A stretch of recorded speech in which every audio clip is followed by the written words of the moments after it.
पर है साइको।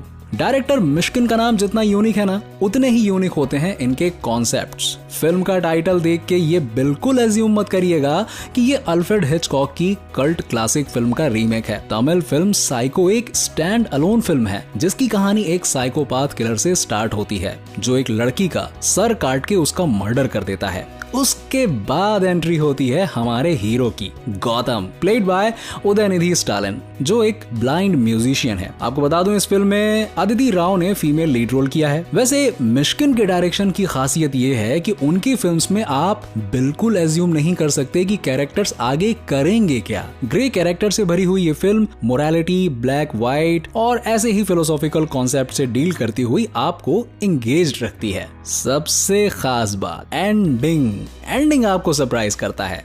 इलैयाराजा का म्यूजिक जहां फिल्म को अलग प्लेन पर ले जाता है, वहीं तनवीर मीर की सिनेमेटोग्राफी आपको बांधे रखती है स्टार्टिंग से एंड तक। सो मिश्किन की स्टाइलिश राइटिंग और डायरेक्शन के लिए इस फिल्म को full stars. Number 9, double attack. 2015 में रिलीज हुई ये तमिल फिल्म कहीं कहीं साइंस फिक्शन जॉनर को भी टच करती है। कहानी है एक पागल साइंटिस्ट की जो अपने एक्सपेरिमेंट्स के लिए किसी भी हद तक जा सकता है। आपको बता दूं कि ये साइंटिस्ट कुछ ऐसी प्रैक्टिसेस करता है जो मोरली और एथिकली गलत हैं। कैसा कानून है, 40 साल लग जाते हैं एक ओपन एंड शट केस का फैसला होने में, लेकिन झूठे विटनेस से सच्चाई की आवाज दबाकर गुनहगार 4 दिन में निकल जाते हैं। यकीन नहीं होता कि ये ट्रेनिंग लेकर मैं ऐसे खोखले कानून की हिफाजत करूंगा। और उसके बाद तो एंट्री होती है आईपीएस ऑफिसर मित्रन की, जो कि एक ड्यूटीफुल लॉ ऑफिसर है। एक्शन, थ्रिलर्स और एंटरटेनमेंट से भरी हुई इस फिल्म में लोकल पॉलिटिक्स की भी एंट्री होती है और इस सब का एंड रिजल्ट निकलता है एक ऐसी फिल्म जिसे आप जितनी बार भी देखेंगे ना, हर बार एंजॉय करेंगे। तमिल सिनेमा के स्टार डायरेक्टर मोहन राजा कोई कमी नहीं छोड़ते ये इंश्योर करने में कि उनकी ऑडियंस को एक एक्शन थ्रिलर का पीक देखने को मिले। Music, cinematography, editing and writing के साथ मोहन का डायरेक्शन इस फिल्म को डायरेक्टर्स फिल्म बना के रख देता है, जो कि इंडियन सिनेमा में एक रेयर चीज है। कुछ बेहतरीन एक्शन सीक्वेंसेस के साथ आगे बढ़ती हुई ये फिल्म एक सेटिस्फैक्टरी कंक्लूजन पर खत्म होती है, जहां एक सॉलिड मास अपील के साथ एक सोशल मैसेज भी है। नंबर 8 पर है अब है। अगर Rajinikanth main stream south Indian cinema के अनडिस्प्यूटेड किंग हैं, तो फिर कमल हासन वो परफेक्शनिस्ट हैं जिन्होंने शायद ही कभी अपने फैंस या इन जनरल मूवी गोवर्स को डिसअपॉइंट किया हो। आपको बता दूं, अब है 2 जुड़वा भाइयों की कहानी है, नंदू और विजय, जिनकी माँ की डेथ के बाद उनकी एब्यूसिव सौतेली माँ ने उनको पाला पोसा। अब नंदू और विजय दोनों अलग अलग रास्ते चुनते हैं जिंदगी में, और प्रॉब्लम्स वहां से शुरू होती है जब नंदू को विजय की फियांसे में अपनी स्टेप मदर की झलक दिखती है, और फिर शुरू होता है एक गेम 2 भाइयों के बीच में।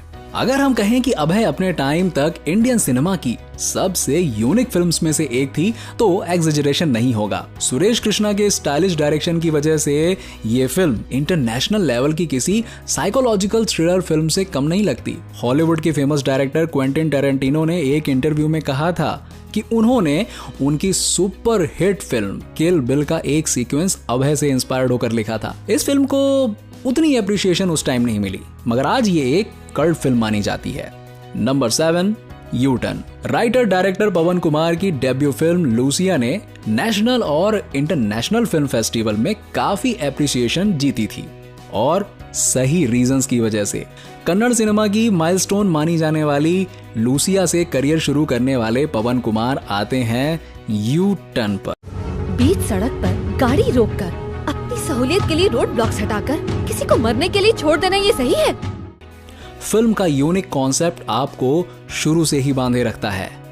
एक हॉन्टेड फ्लाईओवर से एक रिपोर्टर इन्वेस्टिगेट करने निकलती है कि आखिर उस फ्लाईओवर का सीक्रेट क्या है जिसने पूरे शहर में दहशत फैलाई हुई है, और फिर वो खुद एक जाल में फंसती जाती है, जिससे निकलने के लिए उसे उस फ्लाईओवर की मिस्ट्री को किसी भी हाल में सॉल्व करना होता है। After multiple turns and twists, ये फिल्म आपको ले जाती है एक ऐसी राइड पर जहां पर ये film horror, thriller, psychological drama जैसे बहुत से जनर को टच करती हुई अपने कंक्लूजन पर पहुंचती है। फिल्म की हाइलाइट्स इसकी कहानी के अलावा पवन का सुपर स्टाइलिश डायरेक्शन और समंथा की बेहतरीन एक्टिंग है। नंबर 6, एक कदम। तेलुगु फिल्म्स यूजुअली जानी जाती हैं अपने माइंडलेस मसाला कॉन्सेप्ट के लिए और हिंदी मसाला फिल्मों को इंस्पिरेशन देने के लिए, मगर टाइम टू टाइम ऑडियंस को सरप्राइज करना भी जानती हैं। एक कदम फुल ऑन महेश बाबू की फिल्म है जो तेलुगु सिनेमा के सबसे बड़े स्टार्स में से माने जाते हैं। एक कदम में वो प्ले करते हैं एक रॉक स्टार जो अपने पास्ट में काफी राज दबाए हुए है। मेंटल डिसऑर्डर से स्ट्रगल करते हुए वो अपने पेरेंट्स के मर्डरर की ट्रेल पर निकलता है एक जर्नलिस्ट की हेल्प से। फोटोज में क्लैरिटी नहीं है, पहचान पाना मुश्किल होगा। पीछे जाओ, मोबाइल फोन पर जूम करो। वैसे इस फिल्म में आपको वो सब मिलेगा जो आप एक तेलुगु फिल्म में जनरली एक्सपेक्ट करोगे। Action, masala, great music, great action and some over the top performance. Mahesh Babu undoubtedly lead role में है, मगर इस फिल्म की हीरो इसकी कहानी है। Number 5, Mumbai police. 2013 में रिलीज हुई मुंबई पुलिस एक ऐसी मर्डर मिस्ट्री है जिसको जितनी बार आप देखेंगे ना उतनी बार आपको कुछ नया समझने को मिलेगा। कहानी शुरू होती है एसीपी एंटोनी से, जो कि प्ले किया है, हाँ आपने सही गेस किया, पृथ्वीराज ने। पृथ्वीराज कॉन्टेम्पररी मलयालम सिनेमा के वो स्टार हैं जिनके पास क्लास और मास दोनों को इम्प्रेस करने का रेयर फॉर्मूला है। और जहां बात की जाए साइकोलॉजिकल थ्रिलर्स की, तो पृथ्वीराज की सटल एक्टिंग ना केवल सटलिटी को इनहेंस करती है पर ऑडियंस को भी एक अलग लेवल का एक्सपीरियंस प्रोवाइड करती है। इस बार वो बने हैं एसीपी एंटोनी जो अपने दोस्त के किलर को पकड़ने में लगे हुए हैं। कैट एंड माउस का ये गेम काफी थ्रिलिंग है और एक के बाद एक ऐसे ट्विस्ट आते हैं कहानी में कि आप शॉक्ड हुए बिना नहीं रह पाएंगे। Number 4, memories. जीतू जोसेफ के डायरेक्शन में बनी ये मलयालम फिल्म आपको दुनिया की बेस्ट क्राइम थ्रिलर्स की याद दिलाएगी। पृथ्वीराज, जी हाँ एक बार फिर पृथ्वीराज इसमें एक पुलिस ऑफिसर सैम एलेक्सा का रोल प्ले कर रहे हैं जो अपनी फैमिली की मौत के सदमे से उबरने की कोशिश में शराब से दोस्ती कर चुका है। जब जिंदगी में जीने की सारी उम्मीद खत्म हो जाती है तब आता है कहानी में ट्विस्ट। शहर में एक के बाद एक मर्डर हुए हैं और पैटर्न वही है सैम की फैमिली वाला। सैम को अब एक नई जिंदगी मिलती है और उसके मोटिव्स मॉडिफाई हो जाते हैं और फिर शुरू होती है वो कहानी जिसको सुनने से ज्यादा आपको एक्सपीरियंस करना जरूरी है। जहां फिल्म के डायलॉग्स आपको सोचने पर मजबूर कर देंगे, फिल्म का बैकग्राउंड म्यूजिक आपके फिल्म वॉचिंग एक्सपीरियंस को अलग लेवल पर ले जाएगा। और हाँ, क्लाइमैक्स में दिल थाम कर बैठिएगा। ऐसा क्लाइमैक्स शायद ही इंडियन ऑडियंस ने कभी एक्सपीरियंस किया हो। Number 3, 7 day.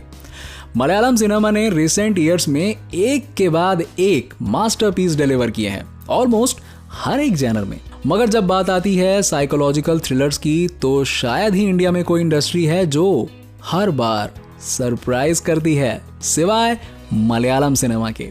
7th डे की कहानी शुरू होती है डेविड से जो अमेजिंगली पोर्ट्रे किया है मलयालम सिनेमा के क्रिटिकली अक्लेम्ड एक्टर, जी हाँ एक बार फिर पृथ्वीराज ने प्ले किया है इसमें डेविड अब्राहम का रोल जो कि एक IPS पुलिस ऑफिसर है। मैं पूरी तरह से हार गया था। उसके पिछले दिन मैं शहर के एक लॉज में गया था। वो लोग कहाँ गए मैं उन्हें ढूंढ नहीं पाया सर। डेविड अचानक 2 लोगों से मिलते हैं एक पार्टी से लौटते हुए और उसके आगे कुछ नहीं, उसके आगे हम आपको कुछ नहीं बताएंगे क्योंकि ये एक स्पॉइलर होगा। ऑल वी वांट टू से इज कि ये उन चुनिंदा फिल्मों में से एक है जिसे आप गैस करते रह जाएंगे और राइटर अखिल पॉल मास्टर स्ट्रोक पे मास्टर स्ट्रोक मारते रहेंगे। इसलिए ये 2014 की बेस्ट मलयालम फिल्मों में से एक थी। और अगर आप एक ट्रू साइकोलॉजिकल थ्रिलर जनर के फैन हैं तो इस फिल्म को मिस नहीं किया जा सकता। नंबर 2 पर है अपरिचित। डायरेक्टर शंकर रजनीकांत से अपने एसोसिएशन के लिए ज्यादा जाने जाते हैं, मगर हम में से काफी लोग उनको अपरिचित के लिए भी जानते हैं। बहुत अच्छी चल रही थी ये फिल्म हिंदी सिनेमा दिखाने वाले चैनल्स पर कुछ साल पहले और बहुत सारे लोगों का साउथ इंडियन सिनेमा से परिचय अपरिचित फिल्म से ही हुआ था। अम्बी एक सीधा साधा इंसान है जिसको सब बुली करते हैं, मगर एक साइकोलॉजिकल डिसऑर्डर जिससे मल्टीपल पर्सनालिटी डिसऑर्डर होता है उसकी जिंदगी बदल देता है, फॉर गुड और फॉर वर्स। ये तो आपको फिल्म देखने के बाद ही पता चलेगा।